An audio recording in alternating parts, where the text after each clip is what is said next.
be one of the 25% of people end up in a retirement home? Are you going to die in your sleep? Are you going to die with chronic disease? It's kind of a sad part to think about, but it's also an exciting part right now. And I had the privilege of working with so many people, and we have a great crew today. But if you're not prepared to lift weights and stay active, then you're preparing yourself for the nursing home sooner than you think. And we're going to talk to you about this. And after the age of 30 onwards, you start to lose muscle mass. And I've only started really serious resistance training in the last couple years, and I'm starting to see some benefits. I have a long way to go. And I was just out doing the hills here. So basically, I was doing some high interval training. I went up these hills 4 times, didn't throw up. I feel, I think, good. And we're going to look at this right now is that, retirement settings. How do you want to look at this? And tell us more. I'm telling you how I'm going to retire, or hope Yeah, to. we're going to start off with a little bit of statistics from Canada 2023. What are the top causes of death? Now, in the world, the top cause is still heart disease and cerebrovascular disease. You can put those in the same, and heart disease will still be number one. But Canada, cancer is the top killer. But what's interesting is this statistic on the right. You can see that the life expectancy for those who end up at 65 is about 19.6, 20. So that's good news probably for most people, I think. If you want to be a centenarian, probably bad news, but that's the expectancy. Um, Dr. Curnew, you like to quote this a little bit. What are your thoughts on this? Yeah, to me that's kind of depressing. I'm going to be 66 soon, and I have 18.6 years of life left. That's the average. We all think we're going to beat the average, but the average is the average. And we mentioned number one is cancer as the number one killer. It used to be my disease, heart disease, but cancer is now the number one killer. And one of the things is that the things that you can do to prevent cancer, the three most important things is number one, not smoke. Number two, not drink. Number three, keep your weight down. Those are the top three things that help you in cancer survival. There's other things too as well. Yes, you can go for early screening and getting rid of processed meat, more fruits and vegetables, um, avoiding microplastics and things of that nature. But the top three things you can do to prevent cancer. Number one is not smoke. Not two, I'm sorry, not drink. And because alcohol is associated with multiple cancers at this point in time. And number three is keep your weight down. Um, Controlling risk factors such as blood pressure, cholesterol may have an impact, but the top three are there. Heart disease. Heart disease starts early in life. Accidents. Well, I wear a helmet. I hope you do too as well. I try not to text and drive. You can see that number six is COVID. In 2023, close to 8,000 people in Canada died from COVID. You can also see that flu and pneumonia is 6,000. This year, this has been the worst flu season in 15 years. So you're going to see more deaths from flu at this stage. We all dread Alzheimer's, liver disease, Parkinson's disease, self-harm, pneumonias. But it's really important to look at these diseases and see what you're up against. And that's the bad news. The good news, there's a lot you can do. So I hope I can beat the average. I hope you can too as well. And what you taught me, Rad, is that if you have 20 years left, 10 years are good years and 10 years are spent with chronic disease. Any thoughts from anybody else on this slide? Well, I think all these points are very good, Dr. Curnew, and people have to be motivated and have a goal and stick to it. Yeah. And if you can do that, you certainly can add years to your life. So I think all this is true. Trying to get people motivated is maybe the tougher part. Yeah, absolutely. And what I'm trying to do, I think also that, it's been shown that if you have social relationships and you're connected with people, that's a big benefit as well. Yeah, so that's actually the Harvard longitudinal study, the largest, longest study showing the number of quality relationships determines how long you're going to live as the number one predictor. Absolutely. So you can see these fronts of longevity and quality of life are spent on many domains. You can't just rely on one. You can't rely on the power of prayer, the power of exercise. You're just going to wait for your bypass. You're going to let somebody else look after you. You have to look after yourself. So I got this helmet, and my goal this Sunday is the Paris to Ancaster Road or Mud Feast. My goal is to not break my bike this time too badly. Number two is not to have someone touch me on my shoulder. Sir, you're in last place. You're going to have to stop now. You didn't meet. So I just want to finish, and excited about trying, and it's a fun time. Um, Rad, just a couple weeks ago, we did the CN Tower climb, and you broke your record. Um, I got closer to the time when I was 20 years younger, so I'm aging hopefully a little bit better, and Morgan's going to join us next time, and everybody else as well, I hope. And so there's so many things you can do. And you have to have fun doing it. Um, Next slide, Yeah. please. Yeah, so just before we leave this, just my 2 cents, it's all about mindset, right? So my husband and I had a motel down in Florida, and we could always tell the new arrivals that wouldn't be with us for many successions. Like we basically ran an annual family reunion, people coming back year after year, and you could always tell the ones who wouldn't come back. You know, they were the ones who literally were kind of like, you know, old Mother Hubbard sitting in the rocking chair, almost waiting for death to come, versus the others that were running and living their lives too quickly for death to catch up to them. So, you know, my attitude is I intend to be late for my own funeral. So, you know, it's all about mindset. You know, I going, oh, I'm too old to make new friends. No, you know, I'm going to go out and I'm going to make 3 new friends this month, this year, whatever you're comfortable with. But also when you think about it, so cancer, even cancer, the top, you know, like think of the top 3 there. All of them, there are things we can do to reduce our risk, right? So it's not inevitable. I mean, yes, you may have a family history, like, you know, even me, I've got a very high LPA, so that makes my heart risk higher. Fine, that just means I need to take more of an effort to, you know, to work on it to lessen my odds, or, you know, my decrease my risks, right? But it's all about mindset.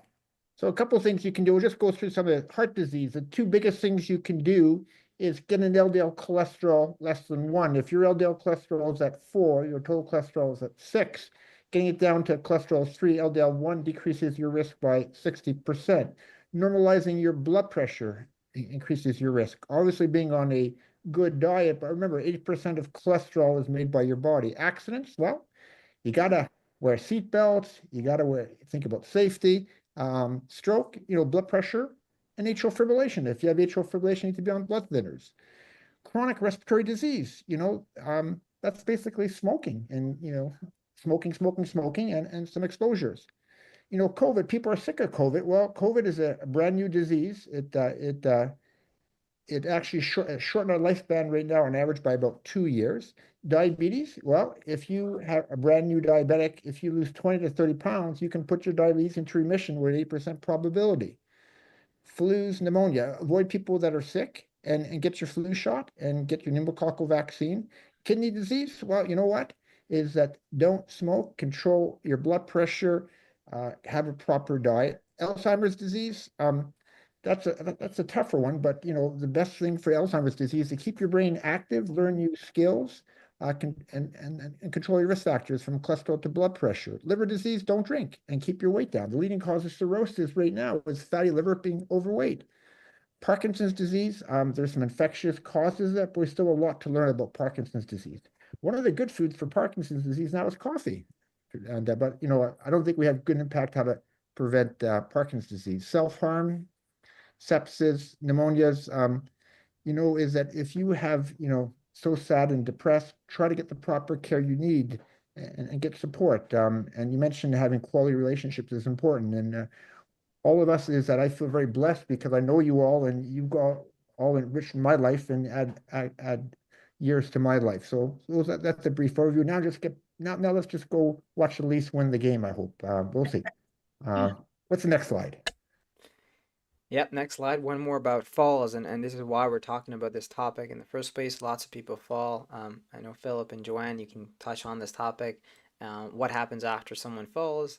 Um, I've had the experience of working in a retirement home for about a year, and numerous falls. And you can see the impact, what happens in the few days and the few weeks afterwards. Not for everyone, but for people who are most vulnerable.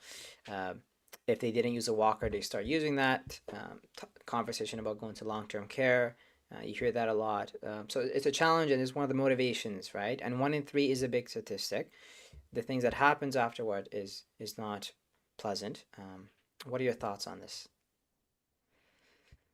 Do you want us to speak about Yeah, that? go ahead. Go ahead. Yeah. Well, I think it is a major, what percent, Joan, of people who have a fracture don't return home?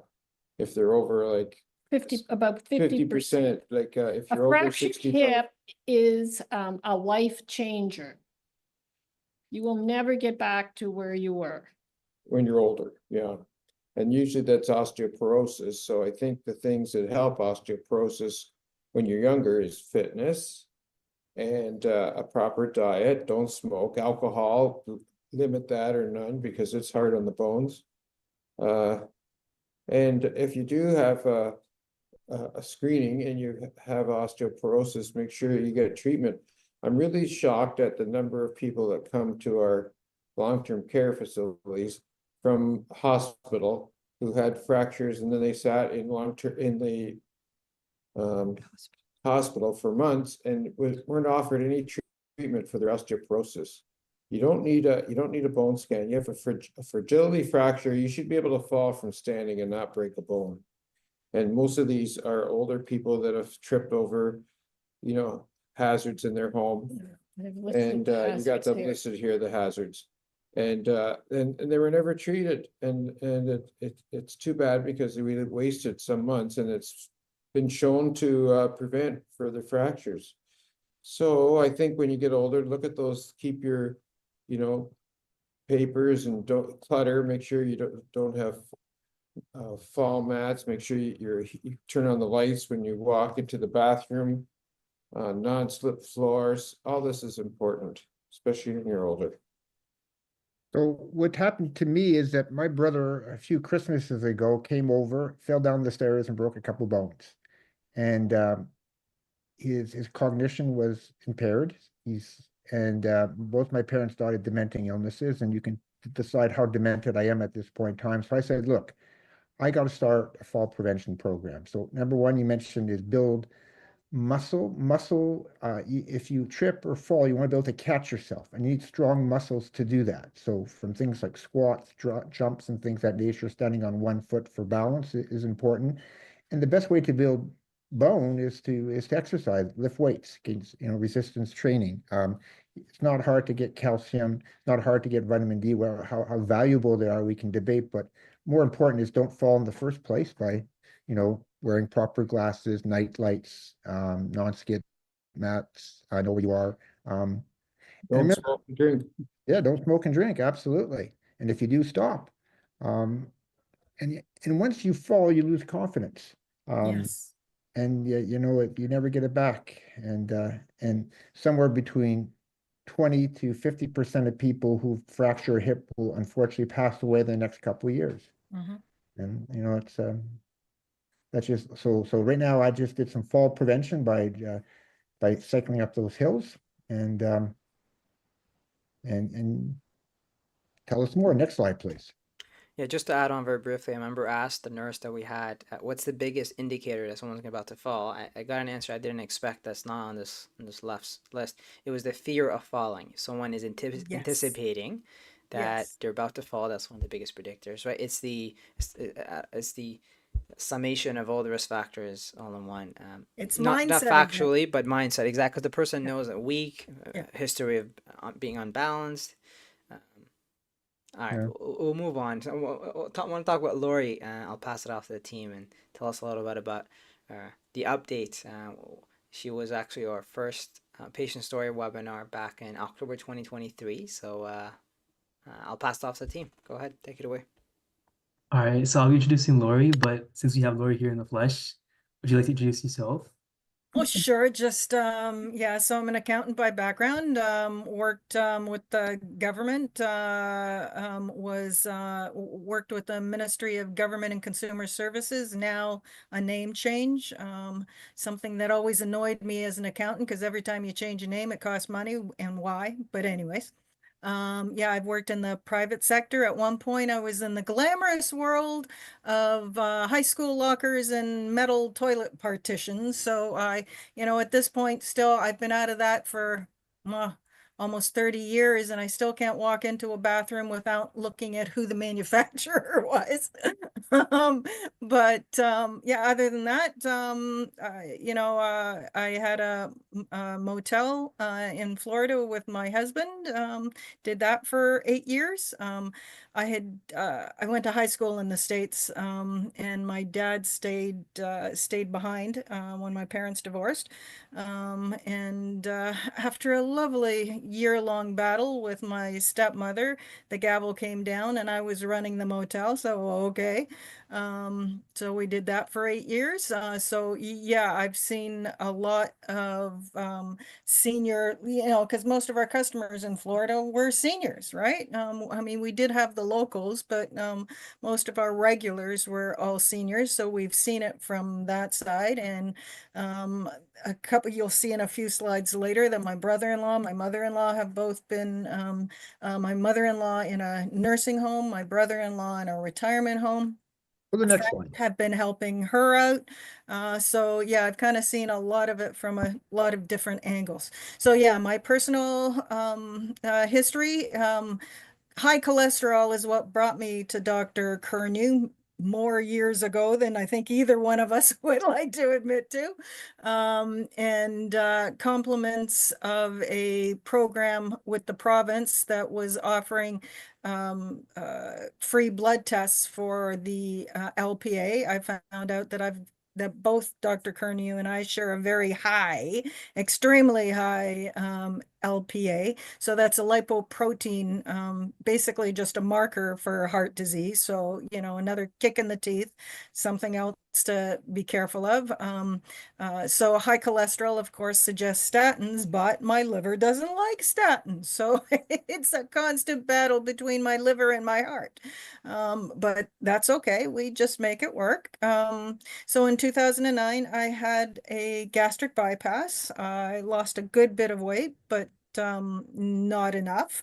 And I'm trying to think. The first time I went on Ozempic with you, Dr. Curnew, I think was maybe about 3 years ago. Did that for a while, lost some more weight. In between, a couple of health issues. So my weight's gone up and down. I'm a yo-yo, but that's okay. You fall off the horse, you get back on and you start all over again. I am pleased to say, though, that my chronic migraines seem to be a thing of the past. I had to retire to have that happen, I think. I guess I can honestly say work was making me sick. Yeah, arthritis, my knees, my hips, my back. Well, that's life. You play the cards that you've been dealt and you move on. Simple as that. So next slide. Yeah, so what prompted my weight loss in the start was just being fed up. Like I was fed up of being fed up and tired of being tired and all that good stuff. And of course, I had lots of challenges along the way. Like I say, I'm a yo-yo and I tend to be an emotional eater. So, it's not just the diet, it's not just the exercise, it's the mindset. And that I think was what I call my big aha moment. And there's a slide later on that, one of my, I guess now infamous quotes: before I could lose the weight off my butt, I had to lose it in my head, right? Again, mindset. It's, if you think you can, you can. If you think you can't, you can't. Whichever way you think, you are right. So if you go into it saying, yes, I can, your chances are much better, and saying, okay, this is just a blip on the journey. Just because, I had that piece of chocolate over Easter does not mean that I'm a complete failure. I just get back on the horse, on the Monday morning after Easter and keep going. As far as my progress, yeah, I've had my ups and downs. My husband was in a car accident last year, so that kind of changed my focus. I was helping my friends, and I made my biggest mistake was to, I guess, take my eye off the prize and to focus on others and put myself on the back burner. And I paid the price for that. I put some weight back on, but okay, we live in a Forrest Gump world. Shit happens. Get back on the horse and, keep going. Well, I'm just going to interject over here. So, to me, Lori was one of those people that explore new possibilities, was always curious. She went through gastric bypass surgery. And then when we started our groups, she actually came to every group. She came to our Tuesday weight loss team. She came to our Wednesday um, mindfulness and exercise. And anytime we had an event or something, she was there.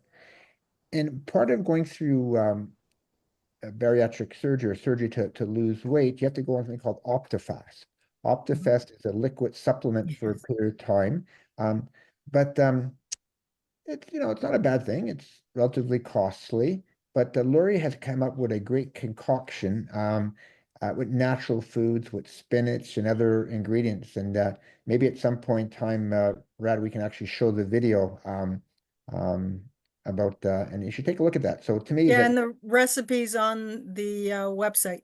yeah, and she broke down the Uh, compositions yeah. of how much calcium, how much potassium that you're getting, and she made actually a less sugary version, a less salty version compared to the commercial preparation. And I Yeah, so and I will be very honest, it's designed to be very bland so that you can like if you look at the recipe, it's 11 pages long. Do not panic. It's actually in 2 pages. 2 pages is how to make the basic broth, then another 2 pages because there's a lot of wording in there, directions and stuff. So don't panic.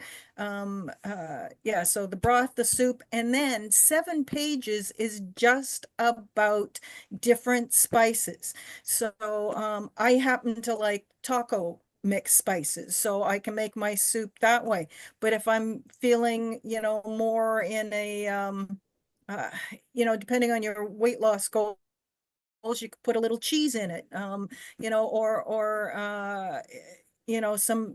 some more beef bouillon, mushroom bouillon, whatever your taste like if you're, you like Greek food, if you like Spanish food, if you like Italian, the idea is that you can customize it. So it starts out very bland, very little salt, for those who perhaps need to have a sodium reduced diet, but then you customize it. So please don't have it as is, because I will tell you right now, you will find it bland, but it's intended for you to customize.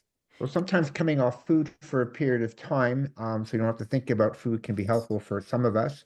Also, the principle of volumetrics. Soup is very rich in water. Water, if you had 2 glasses of water before every meal, you can lose weight. Show us the next slide. And she's tried different programs along the way. Tell us what the things that some of your Yeah, so experience. I started out at the Wharton Clinic. Dr. Wharton is one of Canada's recognized weight loss specialists. And yeah, in 2009, I had the gastric bypass. Now, things have really changed, and I think actually for the better since I did it. The program was so new that from the time I said yes to the time they did the surgery was 6 weeks. Now it's probably 18 months. And I think that 18 months, as frustrating as it can really help get the mindset right. Because I'll be honest, at the time it happened, my mindset probably wasn't completely ready for it. But that's okay. It worked. I, kept the weight down. But then as the slide says, my husband came down with shingles September 26th, 2012. I even remember the date. It was a Friday, and I was feeling funny. And the doctors thought I might have chicken pox. And my reaction was what? I got the chicken without the pox because, of course, I didn't have the customary, traditional bumps. And then I did my own house episode. If you remember Hugh Laurie, with the TV show called House. I spent 6 months with everybody telling me what wasn't wrong with me. And then taking an exam that felt like I was applying to be an astronaut in a weird chair with a weird helmet and the guy turning me all basically upside down and left, right, and center. 10 minutes later, oh, this is easy enough. It's a vestibular issue. Okay, so yeah, that left me flat on my back for about 6 months. Like I had it really bad, not working, very frustrated. So, and of course, emotional eater. What did I do? I ate, and I put some of the weight back on. Not all of it, but I did put weight back on. So next slide. And I've got a little puppy here who keeps popping up. So my big breakthrough more than anything was the realization of mindset, in the sense that it doesn't matter what diet you choose. It's got to be one that works for you. What worked for Aunt Sally, what worked for Uncle Joe might not work for you. Like each of us is different. We have to find what works for us. And, just like in the fairy tales, you got to kiss a lot of frogs before you find your prince. You got to try a lot of diets before you find the one that works. Yeah,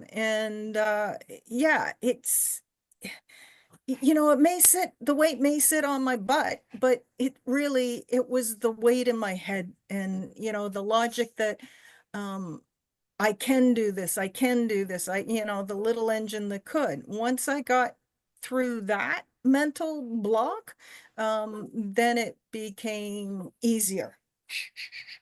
So, next slide. Yeah, and for me, it was the why. Why did I want to lose the weight? Well, to be perfectly honest with you, at the time, sort of the second time round, after I regained the weight after the gastric bypass, my brother-in-law had a stroke, and my mother-in-law, who was 98 at the time, came to live with us very, very suddenly.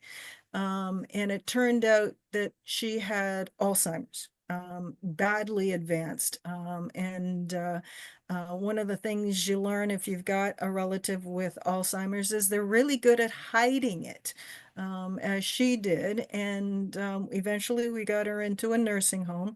And in the nursing home, and forgive me, do not mean I do not mean this as an insult to anyone, but there was a room that felt like a vegetable patch in the sense that people were just brought from their rooms, they were fed, they were in wheelchairs, they couldn't walk, and they were almost left to their own devices in front of a TV. Having said that, it was a good nursing home, okay? They were well looked after, but there was no life. And I looked at that and went, hell no, that ain't going to be me, and seeing somebody else driving down the hallways in a scooter, hell no, that's not going to be me. And that was probably, the first, the flick that started the flame, call it, my Bic. That's what lit the Bic lighter. And from there, it's, what do I want? In my case, for more than 10 years, thank you. It may be the last 10 years of somebody else's life. It's going to be the last 30 or 40 of mine. Thank you very well. I'm looking for that 100-year letter from, well, I guess now the king. versus the queen or, you know, the prime minister. So that was my why, you know, health, longevity, but quality of life.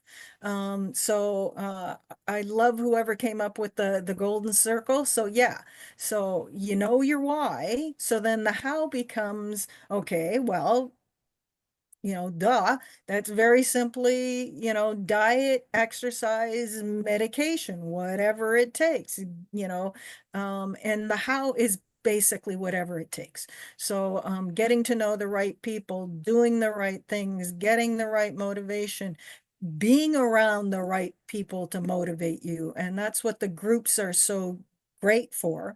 You know, you volunteers are great. I take nothing away from you guys, but it's really the conversation with the other participants that is the secret sauce of those groups. So if you haven't tried them, please, as you know, the famous saying of the 70s, try it, you'll like it. I can virtually guarantee it. So for me today, yeah, it's about finding balance. I put myself at the, you know, at the end of the line. And I was wrong to do that, but you know, it didn't happen overnight. It just kind of, life creeped up on me. And, you know, today my husband Bob needs me. You know, today my dogs need me. Today my girlfriend needs me. And oh, geez, it's the end of the day. I don't have the energy for anything more. And, you know, day after day after day, I went further down the line. And I always liked to use the example and almost kick myself in the butt with it. You know, the airline stewardess, whether it be he or she, not to be sexist, you can't help somebody with their oxygen mask if you haven't put your own on first. And somewhere through all of this, you know, Forrest Gump world that I've been living the last year or so, I forgot that. So, you know, I've uh, given myself, you know, the kick in the butt that I needed, pulled myself up by the bootstraps, and I'm, you know, starting again. See, And Lori's gone through different phases, and yeah, let's go back to the direct trial. Is that so? We think everything is going to be smooth, and you said Forrest Gump and life gets in the way, and this is actually a key trial called the direct trial. There's a second trial called the broad trial. It took individuals with type 2 diabetes, and they were randomized to this was liquid diets, like an OptiFast type diet, and support in the family practice office versus conventional therapy. And it showed that people were able to lose successive weight reduction. And if you lost 20 to 30 pounds, you were about 8% probability that you can put yourself into to remission for diabetes. And that was really two trials suggested that. So if you lose 20 to 30 pounds, you're a type 2 diabetic. And I was in the same position myself. I weighed as high as 185 pounds. I got myself down to as low as 160. I put my diabetes into remission. I'm still battling at around 165-ish or so, and I'm going to be battling for the rest of my life. But the trial showed at 5 years, only 13% of people still have their diabetes in remission. Number one is that once you have diabetes, half the cells that make insulin are usually dead. The rest are working overtime.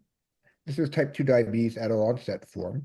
And that, you know, doesn't go away. People who have diabetes, gestational diabetes, is your requirements for insulin go up during pregnancy, but you will develop diabetes later in life again. So I just sort of think, and the opposite of this thing is that, like your story, Lori, there's, you know, life gets in the way. So yeah, mention, you know, looking after a family member with dementia or a husband who is sick, or you're going to talk about the new business you started along the way. But you know, you have to zero back to what's important. yeah, And to me is that if you don't turn off the tap, you're gonna have some problems. And if you expect smooth sailing, you have a problem. There's yeah, ups and downs in this. And guaranteed virtually. yeah, Weight Yeah. Watchers has done really good work. The number one predictor of people who successfully lose weight at Weight Watchers. And I went through a bad time. I'm back on board. the quicker you get back on board. So, this is life. And now we have tools, we have diet, lifestyle changes, behavior approaches, going to the gym, your next door neighbor, your spouse. We have multiple medications, Ozempic being the one, bariatric surgery. So is that what really worries me when the person says, I'm going to do it myself without anybody, without medications, without support, good luck. 70% of the people I look after are overweight. You can't do it alone for most human beings on this planet. The environment we live in at this stage, where 70% of our calories are from processed food, and the food industry has done a wonderful job of getting us addicted to foods that are sweet, salty, simple sugars. They just light up with those dopamine receptors. And I have great difficulty right now. What I'm having right now is I'm having some kombucha, watered down with water. I'm having some fish, some broccoli, carrots, pretty plain simple.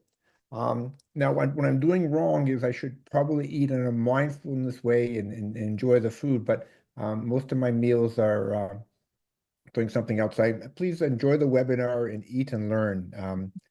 Let's move forward to the different parts of it. So realize that you're going to have some breakthroughs. And now, one of the things we're talking about is that 25% of Canadians end up in some retirement settings at this point in time. And we're going to talk about your experience, Laurie, because you now working in that area. We got Phill and Joanne, who are physicians working in the retirement setting as well. And they're also going to share how they're going to spend the remaining of their lives and what they've done to keep themselves healthy and their new way of looking at things. So let's learn about Yeah. what's like at the retirement home situation. Yeah, so first, just a quick definition. What's the difference between a retirement home and a nursing home? A retirement home is kind of the first stage. Um, you know, it can be as simple as an old style boarding house, right? You are completely independent. You come and go as you want, but you've got somebody who cooks your meals, somebody who does the cleaning for you, somebody who does the laundry for you, and there's a few other people, or depending on the size. My friend's is 10 people, so very much a home style old-fashioned boarding house. And then it goes all the way to a nursing home, where you need complete round-the-clock care. In between is something called assisted living, depending on how much help you need. So you can get assistance in a retirement home. You can have a PSW come in, if you need help with the shower. That seems to be almost the number one thing, at least in my friends. You may need help with your medications, blister packs. Staff oversee the medication administration, and all staff that would administer medication are required by law to have training provided by either a doctor or a pharmacist. Anyway, somebody licensed, right? So, you've got help with your medications, you've got help with your chores, you've got help with personal daily routines, such as maybe bathing or getting dressed or whatever it is. Okay, and then as your needs increase, you kind of move up the pendulum, or move up the line, and nursing home would be sort of the highest need. So there's a nurse on duty overnight. There's probably a doctor who comes in to see patients. In a retirement home, chances are you're going out to see, you keep your same doctor. You might keep your same pharmacy, or they may ask you to change. More likely, they'll ask you to change to the one they use, just to make it easy to, keep all the medications. and you can have, if you're at home and you've had a PSW, chances are you can probably have the same PSW if they work in the same area. Obviously, if and unfortunately nowadays, so one example, a gal lived in the Sudbury area. She had to come to Hamilton by air ambulance because there was nothing closer in a retirement home for her. So when Dr. Curnew, talks about quality of life and diet, exercise, strength day training, flexibility, balance. If you want to stay, especially if you've got family, grandkids that you want to see in your neighborhood, you got to do all that, because it's quite possible, the way our system is right now, that you may have to move out of your let alone your neighborhood, move out of your city. And for her, her daughter comes to see her as much as she can, but it's a 4-hour drive one way, given where she is, close to Sudbury there. And depending on, it could be more, right? So, it's really important. And there are usually the best ones, the better ones have very long waiting lists. So, for anyone out there who's thinking, yeah, I'm not ready for a retirement home, that's fine. But if you're approaching that age, start looking, educating yourself, start looking at what's out there. Visits need to be arranged, and work around that. And educate yourself. What type of a home do you want? What's available near you, and what do you want, and what do you need? Right. So, that will define where you can go. And it's really, like, a lot of them have the virtual visits now. That's great. Uh, depending on, who you're working with, they may ask you to come up with a list of 10, particularly nursing homes where you might want to live. A retirement home, you choose.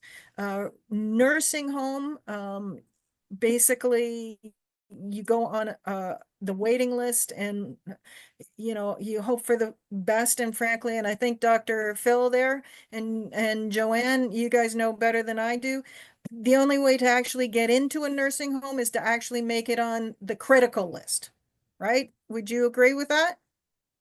Well, initially, if you're in a crisis.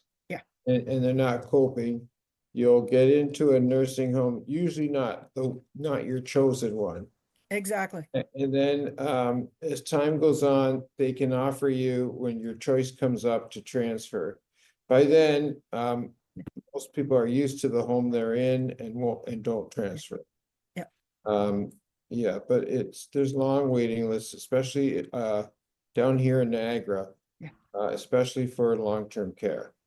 Very, very much. So, my friend's retirement home, there's one gal, and again, this goes back to what Dr. Curnew talked about.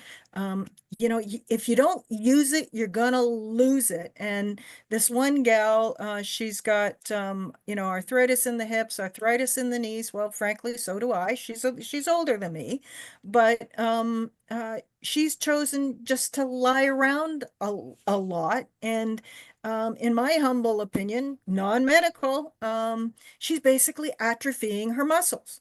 So, it hurts more. So she's less inclined to move and stuff like that. So she's at the point where she should actually be in a nursing home. But because she's being looked after, her quality of life is virtually non-existent. And on top of everything else, she's also going blind. So Sad. It's very yeah, sad. it's really, really sad. But in some ways she's done it to herself. Because at this point she's probably too far gone. So as Dr. Curnew says, you know, basically the sooner you start, the longer you can delay. And frankly, you know, talk about motivation. Seeing her and another gal who, the one lies around all day, another one sits around all day, no matter what we try to do to engage them, versus another lovely little lady who's of Irish descent, tiny little thing. I call her my Irish leprechaun. She's forever moving. She's 92. Her room is a museum quality clean, right? She refuses to let anybody do anything for her. She did fall, so she is a little, you know, reticent, a little scared of falling again, but she doesn't let that stop her. She's got her, you know, she's got her rollator, her rolling walker, and she's a going concern. Well, who's going to make it to 95? I can tell you very easily, So you bring up you some know, good the points one who there. keeps moving. So one of the things to think about is the predictors of who gets hip and knee replacement therapy. The number one predictor is age, and second is your weight. And I think really spending time on getting that weight down, it's one of the hardest things in the world to do, but makes such a huge difference. Yeah. You multiply the factors for your hip and your knees, and knee surgery isn't such a great operation. Hip surgery is actually a pretty good operation. And one of the things is that for 6 months, I was using a cane for a while, and I had a hip problem. It was in my tendons, and I chose an approach working with physiotherapists, and we called loading the joints and strengthening the ligaments and the tendons. And right now, touch wood, I'm not doing too bad. Will it return at some point in time? Probably, but at least I can, Yeah. still do the things I want to right now. I had to give up quite a bit for a while.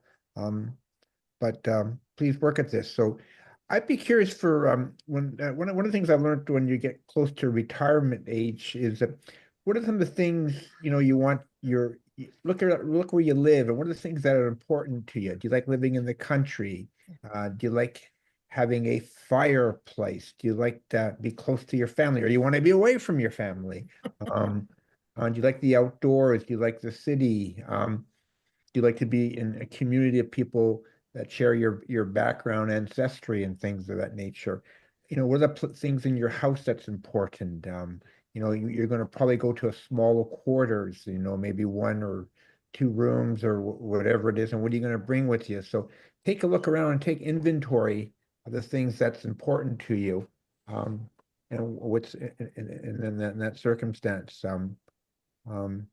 I'd be curious. Any thoughts of Dr. Phill and Dr. Joanne that you guys work in retirement settings, and what some of the things that how you can help guide people as well, what to look for, and what some of the questions you should be asking. Well, Joanna works in the retirement home. I'm strictly long-term care, and I think the best thing when buildings are important, true, but the main thing is compassionate workers like Lori has here with the workers and word of mouth. And if you go on a tour of the building, stop some of the families and ask them about the care without the staff there, and go online and look up the home's record. It's all in Ontario. They're all rated in terms of how many infractions they've had with the Fixing Long-Term Care Act, and ask families. One of the homes that it's going to be replaced shortly, but it's probably the best care. But it's a crummy building with all the roofs leaking and old-fashioned. Pardon, they're going to, yeah, the for November. Yeah, the move is going to be in January. But they have a culture of caring, and they have a very good leadership, and that I think that will go into the new home. So I think you have to, and not it does. Government homes aren't necessarily better homes. There's a government home run by the region here that doesn't have a particularly good reputation. It's probably their leadership, and And not all for-profit homes are bad. You just have to go and look at the homes. I work in both. I work in a religious home and I work in for-profit homes, and care is very similar, but it's the culture. It's highly regulated. They're working under the Fixing Long-Term Care Act now. And so there's up to 4 hours of care per resident. The government's paying for right now in long-term care. So things have really improved over the last few years with the amount of time the staff have to take care of residents. What about retirement homes, John? No, retirement homes, have a different, like legal standing and format than, long-term care facilities, because all long-term care facilities are run by, the government. They're governed. They're all governed and they all have to meet these certain standards. So the, retirement home doesn't work on that basis. So for instance, when you sign a contract for a retirement home, you're actually, it's part of a legal process, like you are renting a room and a space and services. So it's actually, the agreement is like a tenant landlord agreement. In So, fact, it's covered by the act. correct. Yep. And so because of that, there can be great diversity. Yes. So as Lori has rightly pointed out, there are features that would, as she says, make it a fancier or more upscale home, and it often will actually offer different important features that potential patients may wish. So Yes. for instance, I work in a home that's an upscale place, and so there's a base cost, and that covers like your accommodations, your food.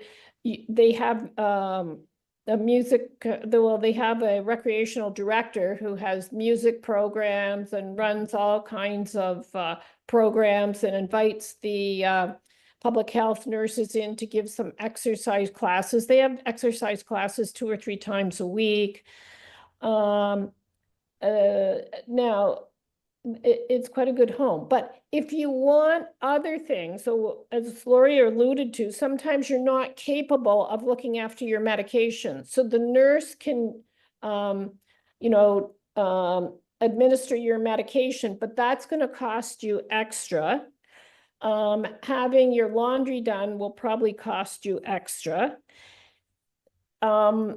If you need extra help, for instance, people with mobility issues may need some help with their toileting routine, that will cost you extra too. So there are things that if you're in a retirement home, you can possibly prolong your stay in the retirement home by another year if you can come up with the money to buy these extra services. For a lot of patients, it works out very well because by the time, after they've been in there for a year or two, they've made friends and they play bridge together or bingo together or whatever they like to do, go on outings and things. And to buy some extra time to give them like another year or so when they don't have to be in a long-term care facility is probably good. Mm-hmm. The lifetime expectancy in a long-term care facility, so this is the government-run long-term care facility, is about 2.5 years. I think it's even less than that now. It might be 2 years. But I'm telling you, in the long-term, in the retirement home that I'm affiliated with, the median age of the residents is 92 years. Wow. In my, right next door, I work at a long-term care facility, and the median age there, I don't know what it is, but it's certainly much less than 92 years. You've got some Centurions, don't you? Yeah, occasionally, yeah, in my retirement home, I have about 4 centurions out of like 60 people or so. But so like there's many factors to consider, but for a lot of patients, it's a cost factor too. Yes. If you're in a long-term care facility, you're probably only paying about like, I don't know, $2,500 a month. And It's about 3,000 right now. yeah, It's standard across the province. That's right. correct. And the way they kind of come to this number is you basically, if you have an old age security check and you have a CPP check, If you qualify, there's government assistance. yeah, the For a government, ward room, and it used to be, I haven't looked recently, Lori, but last I heard it was around 1,500, but they end up with about a comfort allowance of about $120 a month. yeah, you The last time I basically heard. turn in. Maybe it's 140 now. And that's for people with ward coverage, you know. Yeah, But exactly. now Yeah. are some privates. Yeah, private is in the last I saw, my mother-in-law in 2019, I think it was paying just under 2,700. I checked it on the website, it's about 3,000, but you're absolutely right. Now, for those who aren't sure, ward means 4 people in the room at least. Well, not Right? anymore. That Not anymore? after COVID now, Okay. they had to get rid of those, so it Okay. cut down the number of beds. So, and all the new homes aren't gonna have wards, they're 2-person now. And the government in a long-term care, they pay for the nursing care, giving out pills, pay the PSW, so all the care is covered in Yes. long-term care. So you had there between 4,000 and 6,000, and that's true. It Yeah. could even be higher than that in some of these Exactly. Toronto, and where they have like chandeliers and Yeah, actually, I've seen them up to 20,000 a month. Wow. wow. Now the long-term care, it's very expensive, very, very expensive, but Yes. the government's Yes. paying a big chunk of it. Yeah, it is. It's probably 20,000. Yeah. But government's picking up the coin on that, and imagine they're getting 4 hours of care a day now. Yeah. So the quality so you can handle behaviors a lot better with less drugs with the care that they get now. So it's much easier than when we first started. When we first started, there was very few staff, hey, Joanna, and you pretty well were forced to drug these behavior Yes. problems because or they'd hurt other patients. Yes. Yeah, so they Yeah, got a photo up of our house here, and I just want to, Joanna and I built a new, we have a cottage, we had a cottage on Lake Erie. Anyway, we tore it down a few years ago and built our home. We've got 8 grandchildren, so we wanted a room, but we put in some features so we're hoping we can stay here with help. So on the far right, you can see our elevator. Yes. We made the hallways wide so they can accommodate Yes. Sure. wheelchairs. Yep. You can see the kitchen there where it's wide, so a wheelchair can get in with the cupboards lower. And we have a shower where we can bring a wheelchair in right into the shower. And our bedroom's on our main floor. So those are features we put in so we can stay as long as we can here. And I told my daughter's in-laws, if they get that, they can move in with us because with the elevator, it goes up to the 3rd floor too. So we have a plan that we hope can, because you know, if you're paying 4 or 6 or 8,000 a month in a retirement home, you can buy you can buy some services with that. Exactly. Stay there. So the elevator, I think, cost us, I forget what it was. Maybe $20,000 altogether because it was built into the house. Well, that's 1 year of for one person in a nursing home. Exactly. We can save ourselves 2 or 3 years. It's all paid for itself. And I can tell you, you've got a better view than you would get from most nursing homes. And we live out in the You know, country. I was wondering about that. Is that water or is that a That's Lake set of Erie. mountains? That's It's Lake lake, Erie. right? Yeah. Yeah. Okay. That's Lake Erie. Wonderful. And Yeah, that's we amazing. have the woods behind us, so we live out in the country. We're out, but Not too far from the city center, maybe 4 or 5 miles, so we can get help here if we needed it.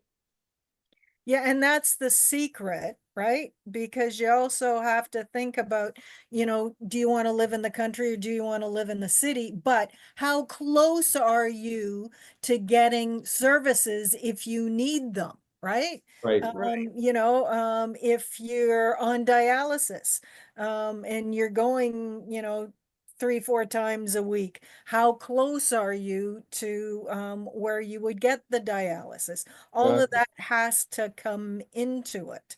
These people that want to retire out in the Kawartha Lakes Yeah, or in a remote area, it's going to be limited, eh, Joanna? Well, we're in the urban boundary of Port Colborne, so we're okay. So that's what Joanna and I did anyway. yeah, actually, I've got a friend who's falling into that. She wanted to retire to Aurelia, but her husband needs dialysis. So it's like, and they would have to travel from Aurelia to Toronto to get dialysis. Well, that's Really? not That's- practical. They don't have it in Barrie? Ridiculous. That's I crazy. don't know. That's what she was saying. Now she could be wrong, but the reality is, even Aurelia going to Barrie. Now it may have been that at the time she was asking someone, that they didn't have any openings, and she That's didn't think probably that it. That's maybe they probably would. it. But yeah, those are all things that you need to consider. Yeah, so I So think I think this business is about planning, and you taking this to the best extreme. You built a place Yep. that you can stay in a lot longer than most people. Uh, and you also live very close to all your grandkids and your family. So you'll have more support. And right now you are the babysitters and you're gonna live longer because you're nurturing young lives and you're stimulated. So think about that. Um, how can we avoid the retirement home or long-term care? Let's show a few slides here. Yeah, this is the slide I wanted to share with everyone. I'm not sure if Dr. Phill and Joanne, you've heard of Dr. Peter Attia, but he's coined the phrase of this idea of Centenarian, Decathlon, an exercise Olympics of wanting to make it to the 100. Now, it's not only making to 100 that's an incentive for people. I think it's maybe for Laurie, but not for me. Maybe for Dr. Curnew, but it's about the quality of life, what we like to do it the last 10 years. You can see some pictures here of that lady on the right, participating in some event with her bib on. Right. So, what do you like to do? And for some people, it's not physical things. And I think that's important to say. We have some examples of marathon runners. Like, that's one of my goals. I want it to be still running or doing something physical, playing soccer, playing volleyball, all these kinds of things when I'm older. But different people have different goals. Some people want to be less active. It's not in everyone's nature. But the reality, I think you probably agree, is if you want to be able to do the activities of daily living, you have to train for it. Right? Going for a walk, unless you have amazing genes and you've had a BMI healthy range for all your life, it might cut it and you might still be free of disability and disease in late life. But for everybody else, you have to train for it specifically. So we're just going to share a few quick examples of this, of how you can train for this. I'll come back to this slide, Dr. Curnew, but very quickly, I wanted to share this example. So Bob and Kate, we had this two patients yesterday. Dr. Curnew saw them about still being active, right? So this is their goal. They had ran some marathons in the past. I'm not gonna keep saying the marathon word, but just being active, doing things, despite health challenges. We talked about muscle loss. Just backtrack one Do you want to talk slide about this? there. Go ahead. Yeah. So one of the things to think about is that Bob, who's 86, ran the Boston Marathon, and is a world-class triathlon participant. But you know what? He's in trouble, and he put all his eggs in one basket. He really didn't pay attention to risk factors, and he had a CAT scan, and there's lots of calcium in his blood vessels in his heart.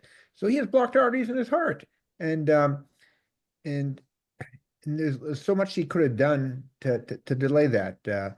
Kate had her kidney transplant, and has atrial fibrillation 2 valve problems and things. So is that, just being exercises and good diet is not good enough in our society to make it to longevity for most.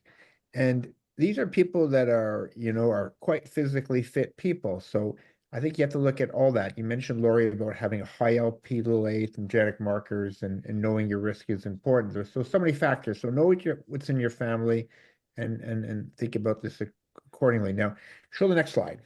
So again, I don't put all my eggs on one basket. I put into multiple ones. Show us what happens to your muscles. Yeah, you can see right there, very, very pertinent as well. The one on the left is someone like myself. Now, I'm not doing resistance training at this stage. I'm doing strength training where I try to lift heavy weights that I have at home made quickly. But regardless, you can see the muscle mass in MRI cross section of the thigh muscles of different people. Important one is the 266-year-old, Dr. Curnew, someone like yourself. Someone who's taking 12,000 steps a day and someone who's not. That's the 12,000 steps one is exhibit E, and then D is 3,000 steps. That's the average Canadian, I think, a number of steps a day, if I'm not mistaken, thereabouts, right? You can see even with a little bit of physical activity, you keep the muscle on, right? We're talking about what's the least amount of activity people can do, but for people who are more hungry, like Dr. Green yourself and others, resistance training has to be part of that regimen. That's why on the thumbnail we had, if you the quote that you had about if you want to avoid the nursing home, still be independent, you have to be prepared to lift weights. Otherwise you can't predict the future, right? You can't predict the last 10 years. You can't be in charge of what you want to do. So if it's too cold to go walking is a good exercise. It's a starting point. I average 12,000 steps a day, but that's not sufficient. You lose half your muscles as you get older, so you gotta work at that. You tend to fall. You have to have balance training. You have to have high intensity. Is that the forgotten? In fact, probably resistance training, building muscles, lifting weights, is doing push-ups, carrying grandkids over your head, um, and tossing the air and catching them again, is probably more important than walking. And then aerobic activity, it is more important than walking. So these are important. Tell us more. Yep, quick examples of what you can do, right? What I want to share quickly with people, though, on this slide here, it's a balance training. We mentioned falls, Dr. Quinn, you mentioned family members falling. Joanne and Phill, well of people falling. Now, I don't know what's the biggest, the biggest lever to pull when it comes to fall prevention. But at the physical side, some of the exercises here are one where you training the strength of the legs, the speed, the coordination, the balance, and all that stuff. I'll go back to this examples here. You can do many of these. I would say probably the most important one is which one do you see yourself doing long term, right? Which one is least unfamiliar, scary to do, so that you do something like yes, ideally maybe there's better exercise if you want to really be strong, but just what can you do? If it's push-ups, if it's knee push-ups, if it's bands, if it's machines, if it's something else, just picking the baby and at home, maybe that's not resistance training exactly, but something. So These if are you the want to be able ideas. to travel, you need to you need to train your arms. You need to carry things. Um, and if you want to pick up your grandkids, you need to carry things. If you go to the other one, if falling, you have to be able to really catch yourself rapidly. Fall is a sudden motion, and you have to, and being strong is okay, but being strong and reacting quicker as well, because you lose your fast twitch fibers as you get older. At a very high rate. So really, these things are important, and you'll see somebody who can help you with this. There's Pace at McMaster. There's the local gym. There's the guys I play squash with. There's Dundas Physio. Just do something, and so if you want to get old, get old. If you want to, live in your home, make sure you adapt the home properly. Be close to people that you love, and do the work, and have fun doing it. Tell us more. Let me show you another one of it. Yeah, I wanted to share this. I mean, Yeah. I don't know if you can see Lori here. Lori, are you in this meeting? This is our weight loss and This one is from 2021 or so, our mindfulness and exercise team.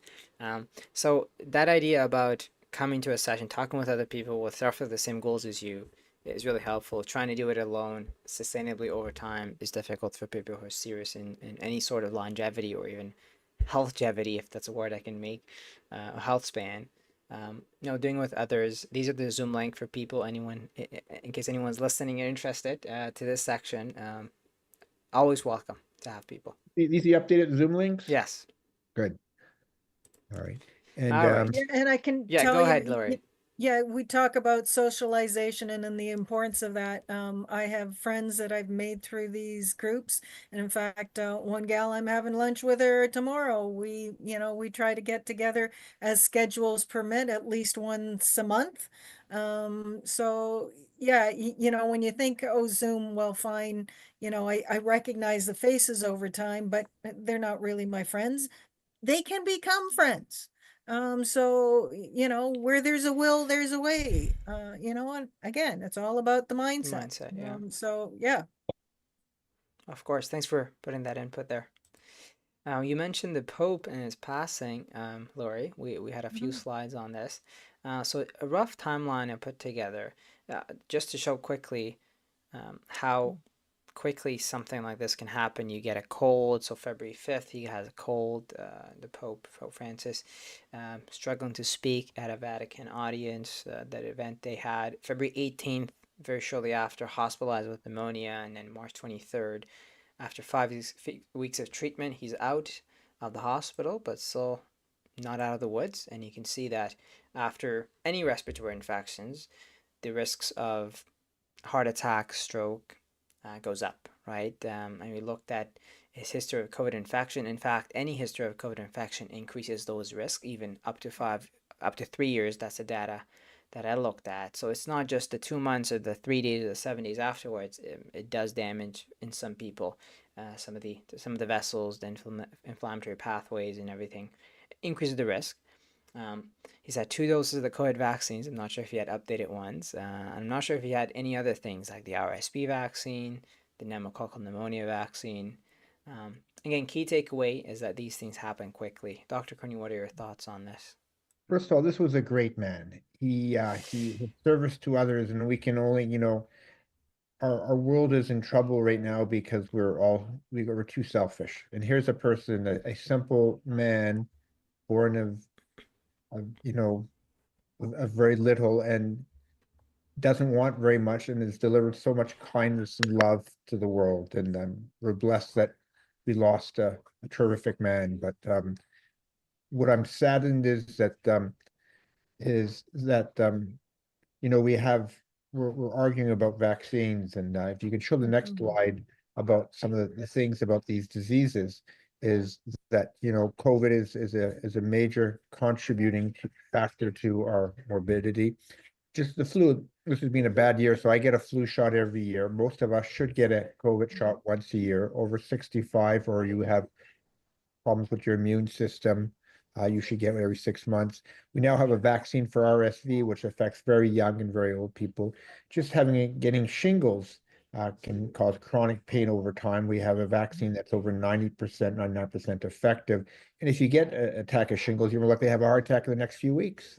We have something called pneumococcal pneumonia. We have something called Prevnar 21 now and 25. We have different ways of vaccines. That all vaccines do is train your immune system and charge it. You can see the problem we have right now with measles by lack of vaccines and things of that nature. So don't be so polarized. And if these things have been well developed or well thought of by experts. And unfortunately, having any of these infections increases your risk of having a heart attack or stroke or congestive heart failure. Just backtrack a slide or two, is that the Pope had, lung problems.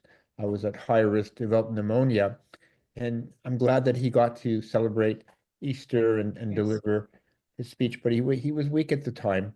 And then unfortunately, he developed congestive heart failure and a stroke, and that's not uncommon after infectious diseases. So, we use HEPA filters, we use masks. We're still trying to be cautious about this, and we're still learning about this. A great man that did kind of sad to see him go, but I'm glad to all the services, and I think we all hope about this. Now, one of the things that the Pope did is he had a lot of entourage, a lot of people looking after him, but you know, didn't have the time to exercise. And he complained of his sciatic pain and things of that nature. And it's certainly an approach that many of us see. Next slide, please.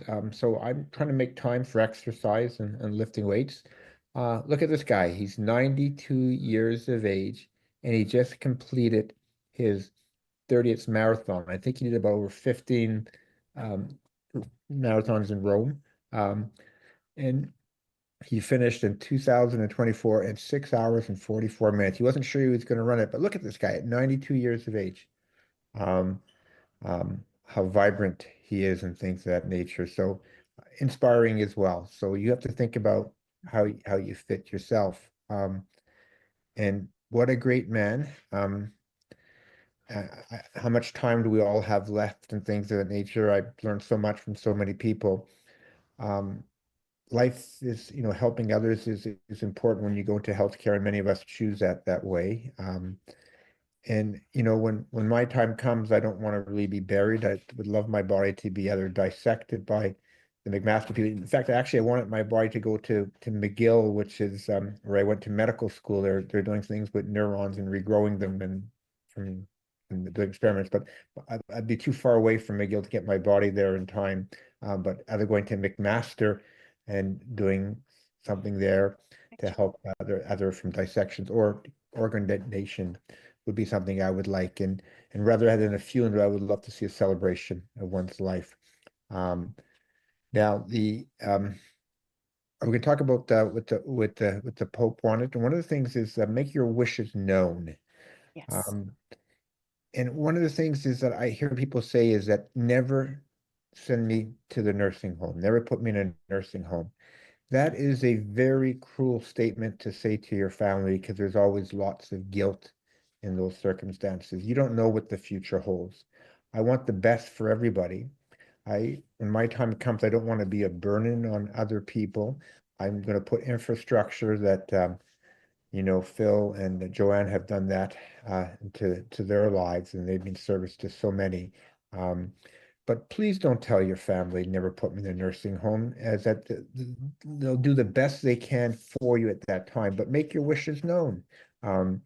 You know, if you want to be made comfortable, if something happens, be made comfortable. If you want to go to the hospital, go to the hospital, but you need to really talk to your physician, because nobody wants to give up at times, but I see so much suffering and I see so much futility. And so really spend time talking over with your family and your loved ones and make them know what you want. And please don't put guilt into the equation. It's always hard enough to lose somebody you love, and And if I can just add, part of it is mindset. My grandfather went into a retirement home at 74. He got remarried at 76. So not a retirement home, a nursing home, a long-term care home. So yeah, it doesn't mean that your life's over. You know, he found love again. He spent 22 years in Siberia after World War II. So the idea that you know, he was able to come to Canada and then go into a nursing home and find love again. You know, we were just thrilled. So yeah, you know, it's how you look at it. fantastic. Any final thoughts from anybody?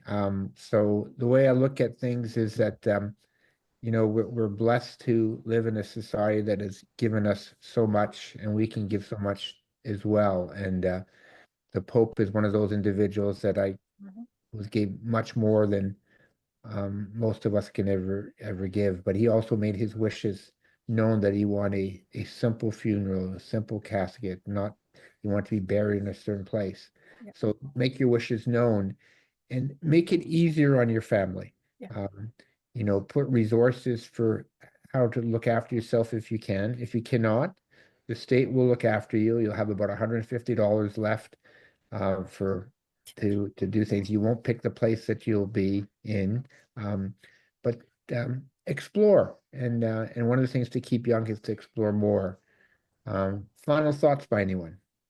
Well, Yeah, if I, I have a thought. I think that your slide there that shows about speaking to your family and making your wishes known and about like resuscitation. And you know, we can learn a lot from these older people because often when I get these patients coming into the retirement home, but sometimes in the nursing home, except sometimes in the nursing home, they're unable to vocalize because they have too many cognitive problems. But in the nursing home, like especially certain like European ethnic older people, I'll say, what if something life-threatening happened to you while you're here under our care? What would you want us to do? And a lot of them will say, I've had a good life, I've had a long life, I'm not getting younger. When it's time for me to leave this world, just let me go. Like, Natural death. and they know this, and they often don't let their family, the family doesn't let them talk about it, but as a stranger, I can go and talk about it and they know exactly what they want. So I think that's important, that we have to ask people, what would you like? I mean, knowing that you have some dementia, and then if you should have a heart attack and your heart's gonna stop, you don't want resuscitation because your dementia is still there, and it's probably gonna be worse if you tried to go through, like cardiac resuscitation, et cetera, et cetera. So I think that's very good of you, Dr. Curnew, to put that in. So to me is celebrating life to the fullest, do the things and I guess live every day as might be your last day. You never know what's going to happen. And when I hear something here, we have the Harvard study, a 75-year-old study that shows the quality relationships are important. No, look at your blood pressure down to nice no values. And people say, I don't measure blood pressure. Well, damn it, measure your blood pressure. Eat well, exercise. And keep your cholesterol down. If you smoke, stop. If you don't exercise, stop. If you're overweight, work at it, and surround yourself with loving people. And make the world better. We need more of that right now. yeah, and if I can just, as the accountant, a couple of things. So number one, when my 2 years before my dad passed away, he passed away suddenly on his 65th birthday, from a heart attack. 2 years before that, he had sat down and said, one of these days you're going to get the call. Oh, Dad, you're too young. Don't worry about it. Don't worry about it. No, we're going to worry about it. We're going to talk about it. So, he told me who his attorney was. He told me who his accountant was because he had a business, right? If something happens, you're going to have to take over the business.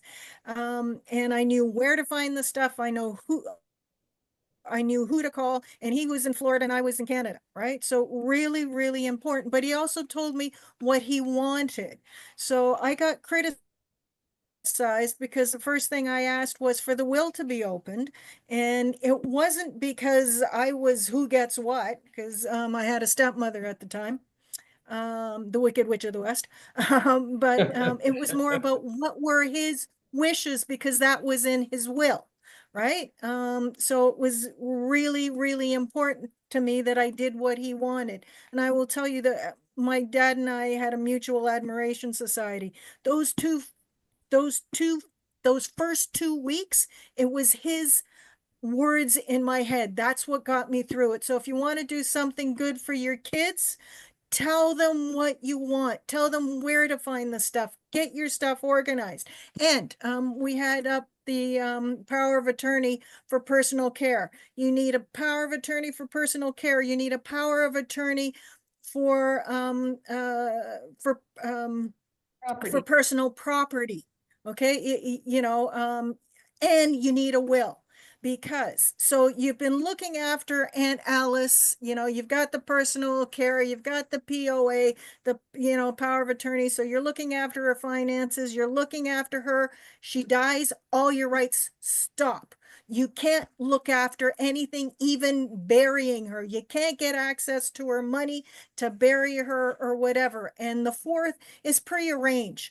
What do you want? Do you want to be cremated? Do you want to be buried? If you can afford it, pay for it now. It'll be cheaper in the long run. So if you want to look after the kids, your kids, and make it easier, just like Dr. Phill and Dr. Joanne have, planned out their house to make it easier to live in, plan out your paperwork and let people know where that paperwork is. So heaven forbid, because think about it, husband and wife, you should each have a power of attorney on each other. You should each have a power of personal care on each other. Because you never know what happens. In most cases, property is jointly owned now, like the house, right? So, if one's incapacitated, you're gonna have to go through the courts. And it doesn't matter if you've got a lot of money or a little money. My brother-in-law passed away. He had diddly squat.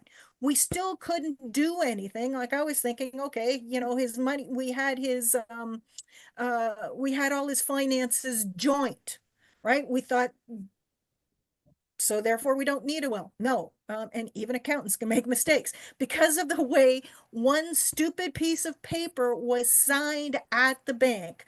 It took 6 extra months of headache. So have a will, have a power of attorney for personal care, power of attorney for personal property. Let people know what the bleep you want and make pre-arrangements, because that's the best way to get what you want. So that's my PSA for accountants. Very, very true, very true. Thank you so much. I want to let's just go to the final slide here. So is that we are blessed and to live in a time where there's lots of change, lots of good, lots of bad, but we now have a longer life expectancy, and we can now make our quality of life better. So think about what to do, and please, when do what Lori and others have said, is make all the arrangements you can, let people know what your wishes are. And please never say to your family, never put me in a nursing home. Um, ask your family to do the best they can, but there are times where people have to do certain things, and it's a hard thing to do. Make it easier for them to understand that and explore the world. Keep your brain moving and learning. And one way to learn new skills is to help others. And people who have successful retirements are people often who volunteer their time or do things to help others. And we're going to miss the Pope. I just wish you as an exerciser ran a marathon or two. But try to combine the best of all worlds. And I want to thank the group tonight for such a wonderful presentation. And have a great night, everyone. And go Leafs, go. Good night.